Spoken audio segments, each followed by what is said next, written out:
Today, we are visiting Marilu's Carinderia, located in a neighborhood in Calawaan, Pasig City. A carinderia that has a wide selection of food to certainly fill your stomach, and a cozy, wide, and clean appearance that gives a homey sensation when dining in. To better understand how businesses function, how individuals like Marilu run their businesses, what potential challenges such businesses could encounter, and how they deal with them. Without further ado, let us start the interview. So, magandang hapon po, Tita Malu. So, dito po kami para ma-interview po kayo and makuha po yung advice niya para po sa mga gusto din po mag-negosyo na gusto po makasok niya. So, ako po si Gabriel. Ako naman po si Dominic. So, galing po kami Buting Senior High School and para po sa subject po namin na yan. So, may mga pwede po ba namin po kayong mahingian kahit personal details lang po? Pangalan niyo po, ilang taon na po, tapos ano po yung negosyo niyo? Ako si Marilu Consignado, nakatira dito sa Calawaan, Anito. Ang negosyo ko is yung una, ihaw-ihaw, tapos nag-ship kami ng karinderya, then sinamahan pa namin ng Lomi, Batangas. Yun. Para po sa una po namin katanungan, kailan niyo po sinimulan po yung negosyo niyo po? Sa karinderya, nag-start pa ako noon pa, nung maliliit pa yung mga anak ko, na-stop lang kami. Then, nag-start ulit kami upon pandemic. Pandemic. So, ano po yung mga dahilan kung bakit po pinili yung ganitong uri ng negosyo? Una, save, nakakalibre sa pagkain. Number one yun, kasi magastos kang araw-araw bibili, ganyan. Saka wala na din akong work sa iba. Kumbaga yun ang mapagkakakitaan namin mag-asawa. Dahil ang katuwa ko dito yung asawa ko, so marunong naman siya magluto. Kaya siya nagluluto, ako lang masipag mamili, magbenta, ganun. Ano po yung mga hamon po na kinahirap niyo nung nagsisimula pa lamang po kayo ng negosyo niyo po? Hamon, minsan matuman, napapanisan. Siyempre, kailangan iubos sa isang araw. May matira man, okay lang, dalawang takal. Pero pag madami, masakit sa bulsa.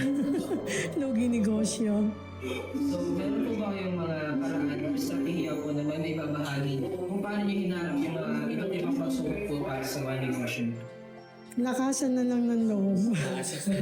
Minsan, kumakagat sa 5-6, gano'n. Kasi kailangan Kumbaga, pag wala kang puhunan, mahirap. Dahil araw-araw, kailangan pag matuman, may nadudukot. Mula po nung sinimulan ninyo po yung negosyo niyo po, hanggang sa ngayon, ano po yung mga pinaka-mahirap na hamon o problema na kinaharap ninyo at paano ninyo po ito nasolusyonan? Matuman. Tumal talagang pag dumating ang tumal, mahinang kita, isang hinang kabawi, saka yung mahal ng bilihin.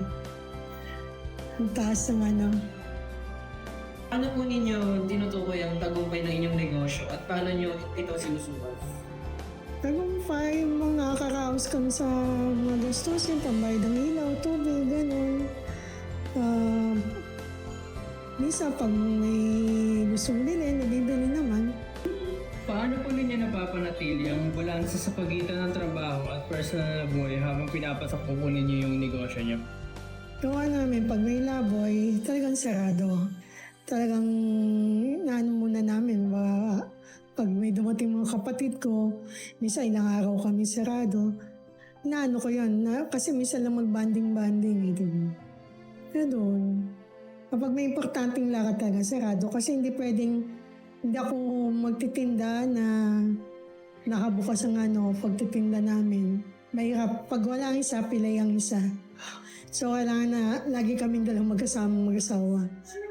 So, naranasan nyo po bang bumagsak ang inyong negosyo? Ano po yung natutunan nyo lagi? Oo. Lalo pag yung bang nasa mong may renewal ka, nagamit mo yung pera, wala kang puhunan. Wala, iyak lang. Iyak lang, tapos laban lang talaga. Gagawa ng paraan. Sinusuportahan din naman ako ng mga anak ko. Nung nagtatrabaho kong panganay, pag sinabi ko wala akong puhunan, nagbibigay naman siya. Ano po sa tingin ninyo ang mga katangian na dapat taglayin ng isang may-ari po ng negosyo? Tiyaga, Saka pagsumikap talaga sa dasal. Number 1, dasal. So, ano po yung mga pwede nyo mapayo na may babahagi po sa mga nais magnegosyo? Sa mga nais magnegosyo, kailangan masipag, matiisin, hindi lahat ng luho pag may nakinita, bili. Kumbaga, kailangan may paglalaanan at may tatago ka rin. So, yun lang po lahat na tanongin namin na siguro. So, maraming salamat po sa oras. Sige, sana makatulong sa inyo. Maraming tulong po. Salamat po. Sige. After an interview, it is best to rest. And what better way to lay back than with a warm meal in a comfy place? My group enjoyed the meal from Mariluz Carinderia. Just look at those delicious meals they chose. I wish I could be there to enjoy the meal myself, but oh well. See you next time and stay cozy.